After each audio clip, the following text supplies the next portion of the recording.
Y a esta hora saludamos con Vicente Tayano, asambleísta del Partido Social Cristiano, quien se encuentra aquí en nuestros estudios en Guayaquil. Muy buenos días, gracias por acompañarnos, asambleísta. ¿Qué tal, Liz? Buenos días, gracias por la invitación. Un saludo para los televidentes. Bueno, ha transcurrido más de un año desde que ustedes presentaron un proyecto de ley de reformas al Código Orgánico Integral Penal, donde tenía 4 puntos objetivos, pero lo que se buscaba era, por un lado, pues disminuir este consumo de drogas, y para ello planteaba la eliminación de la tabla de tenencia de estupefacientes. Este proyecto fue presentado en la Asamblea, fue calificado, pasó a la Comisión de Justicia. ¿Por qué no ha prosperado, asambleísta? Bueno, lamentablemente, Liz, el microtráfico en el Ecuador hace mucho tiempo dejó de ser un problema micro y hoy es un problema macro. Un problema macro que está devastando la vida de niños y adolescentes. Ante la inacción del presidente Moreno por un problema creado por el expresidente Correa y ante la inacción de la Asamblea Nacional, nos vimos en la obligación como ciudadanos, más allá de actores políticos, en conjunto con madres, padres de familia, activistas de la iglesia, activistas en defensa de los derechos de los niños y de la adolescencia, en generar una iniciativa que lo que busca es ejercer presión social para que o el presidente Moreno elimine la tabla de porte o la Asamblea Nacional elimine cualquier referencia a que exista una tabla, pero sobre todo para que exista un mecanismo cierto que garantice que el consumidor no puede ser criminalizado, pero que tampoco quede la puerta abierta como pasa hoy, que el traficante se disfraza de consumidor y no pasa absolutamente nada. ¿Qué es lo que proponemos?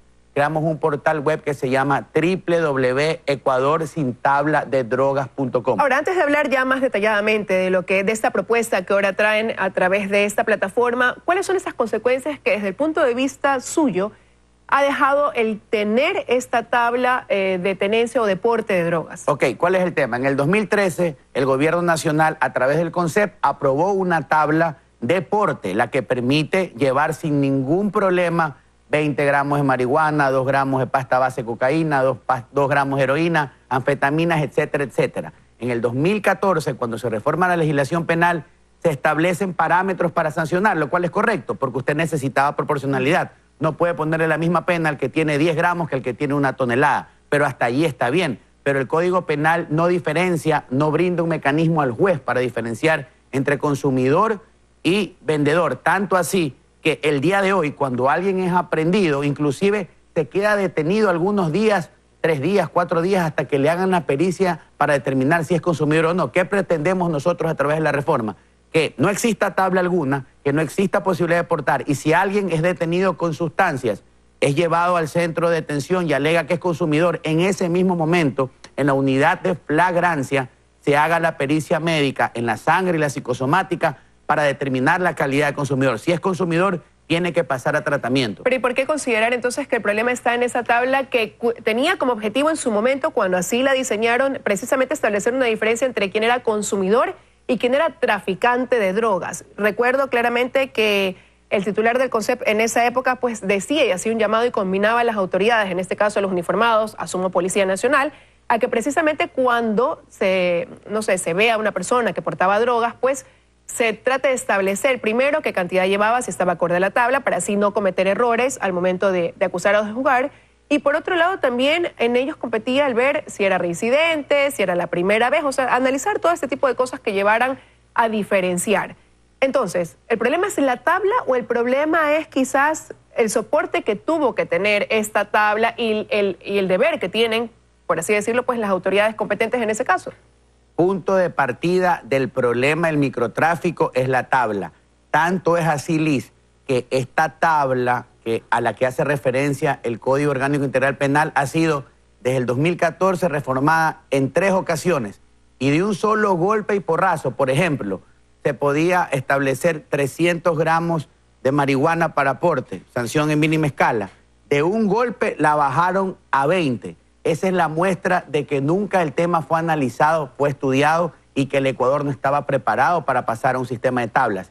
Tanta contradicción existe que hay una tabla que garantiza el porte para el consumidor, pero hay otra tabla que garantiza la venta. ¿Cómo encontramos una respuesta ante esa contradicción? Es más, cuando la reformaron por segunda ocasión, septiembre del año 2015, el propio CONCEP, escúchese esto, El propio CONCEP dice que en función de que los niveles de consumo en escala de microtráfico han llegado a niveles exponenciales, es necesario revisar y reformar las cantidades de la tabla.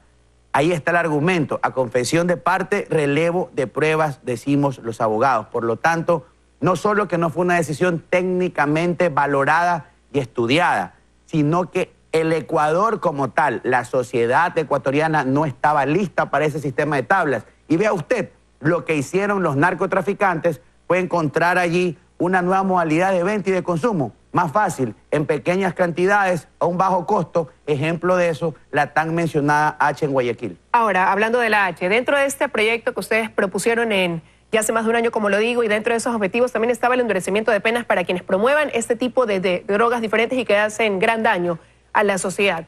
¿Hacia dónde debe ir este cambio en las sanciones? Bueno, precisamente tenemos que ser muy drásticos, muy severos en aquellas personas que facilitan la creación de nuevas drogas, que esto inclusive va más allá de la tabla. Si usted analiza los componentes de la H, encuentra allí una serie de variables. Por lo tanto, eso también tenía que estar tipificado y debe tener una sanción muy fuerte. Ahora, y en cuanto al tema de la obligatoriedad que tiene el Estado de dar el tratamiento debido, el seguimiento, en ese sentido, ¿qué hacer también para cumplir con ese deber social y poder lograr que aquellos jóvenes que hoy por hoy son consumidores, que han caído presos de las drogas, puedan reinsertarse en sus familias, en la sociedad? Bueno, esa es la segunda parte muy importante, cómo enfrentar el problema, Luis. ¿Y por qué decimos aquello? Una vez, me voy a referir a mi proyecto. Mi proyecto dice que si alguien es aprendido, alega que es consumidor, no puede estar detenido, no va a estar detenido, tiene que inmediatamente intervenir el Estado a través de la red de salud pública o en colaboración con los centros privados debidamente avalados y certificados para brindar el tratamiento, porque de lo contrario el problema se sigue ahondando. Este es un tema muy complejo, Liz, y la propuesta legal simplemente abarca una parte de.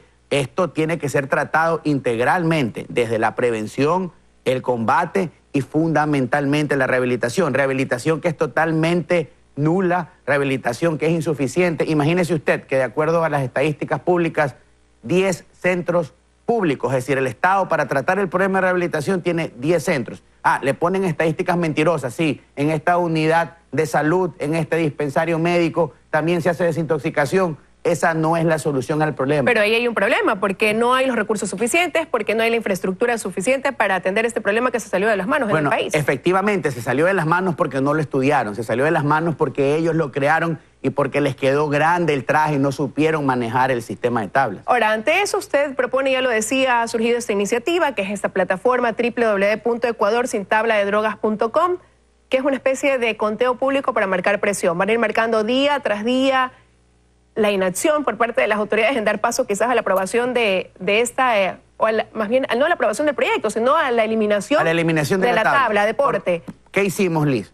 Ante la inacción, ante el hacer nada del presidente por eliminar la tabla y de la Asamblea por también establecer parámetros para diferenciar al consumidor del traficante y eliminar esa referencia que exista la posibilidad de portar, nos juntamos madres de familia, defensores de los derechos de la niñez, de la adolescencia, de los jóvenes, la iglesia, y llevamos adelante la creación de un portal web. ¿Y este portal web qué tiene? Tiene un contador que establece en función de la presentación del proyecto lo que no ha hecho la Asamblea. 427 días al día de hoy sin que se tome una decisión. Ojo, y digo sin que se tome una decisión porque esto no pasa porque algún asambleísta por allí diga, ya lo debatimos, lo estamos discutiendo, estamos dilucidando un informe. El Ecuador merece y las madres de la patria reclaman que se vaya la tabla. ¿Qué pasa si ese contador no surge efecto y la Asamblea sigue sin viene responder? El tema siguiente, un contador está allí y también está allí la fotito del presidente Moreno, el mail del presidente Moreno, las redes sociales del presidente Moreno, porque en sus manos también está eliminar la tabla, que hay que decirlo con frontalidad. Y vamos, los miembros de la Comisión de Justicia, su fotito, su correo electrónico, su blog y todas sus redes sociales. Lo que estamos haciendo es hacerle saber al Ecuador que existe ese portal y que les escriban y que los presionen. Y cada mensaje que reciba el presidente y los asambleístas es un mensaje de una madre, de un padre que no quiere que el Ecuador abra la puerta a que se porten indiscriminadamente drogas y por lo tanto que tengan conciencia de que se debe eliminar la tabla y la posibilidad de portar. Usted me está diciendo que si la Asamblea, que tiene en sus manos ya este proyecto que ha sido debatido, no da paso a que prospere, entonces el presidente de la República es quien debe dar una respuesta ya determinante en torno a esto. Claro, es que el presidente Moreno siempre lo ha podido hacer. Yo inicié esta entrevista diciendo, este es un problema creado por Correa, que está en manos ahora de Moreno y no ha pasado absolutamente nada. La tabla del porte la creó el CONCEP por una resolución y puede ser eliminada también por una resolución. El problema es que esa tabla fue ligada a otros parámetros de la legislación penal y por lo tanto, en mi ámbito de legislador, como no podía ir a la resolución, fuimos en conjunto con el bloque del Partido Social Cristiano a buscar a través de la ley una forma, un camino que nos lleve a también eliminar la tabla. ¿Pero qué le hace pensar que quizás esa vía, la propuesta ahora tras esta plataforma de enviar un correo electrónico puede ser la que surte efectos? Y con tantas ocupaciones del presidente Lenín Moreno, a lo mejor lo que menos tiempo tiene de hacer es de revisar su correo electrónico y recibir estos correos. ¿Se van a perder dentro de la plataforma o llegarán como spam o quién sabe? ¿Se van a diluir? Las drogas están más cerca de nuestros hijos de lo que pensamos. Y esto lo que busca es simplemente visibilizar el problema y que la mayor cantidad de ciudadanos, no solo en Guayaquil, sino en todo el Ecuador, se sumen a esto. El problema de las adicciones, el consumo y la venta de drogas, y fundamentalmente a nivel de microtráfico, es un problema que lo vivimos en Guayaquil, en Quito, en Cuenca, en la Amazonía, en Galápagos. Y por lo tanto, todos debemos involucrarnos en aquello. Esta es una iniciativa ciudadana, esta no es una iniciativa política. Esta es una cruzada que empezó el día martes por el futuro y el presente de los niños y adolescentes. Es la suma de varias cosas. Hoy tenemos ese portal, en octubre estaremos también con estos colectivos marchando para ejercer presión y vamos a estar en las calles, vamos a seguirles escribiendo hasta que alguien haga algo. Lo peor que puede pasar es que nos quedemos en silencio y que no hagamos absolutamente nada. Ustedes como prensa tienen un rol importantísimo en difundir y que cada una de las personas que nos están viendo conozcan la gravedad del problema. Definitivamente yo creo que el país está consciente de que esta es una problemática que, como digo, pues empezó y nos desbordó y ahora por eso los ecuatorianos exigimos una respuesta. Quiero agradecerle su presencia esta mañana aquí en los Desayunos de 24 Horas. Muchas gracias. Muchísimas gracias. Vamos a ir al corte. Al volver nos acompañará el economista Alberto Dajic. Junto a él analizaremos las medidas económicas adoptadas por el gobierno. Ya volvemos.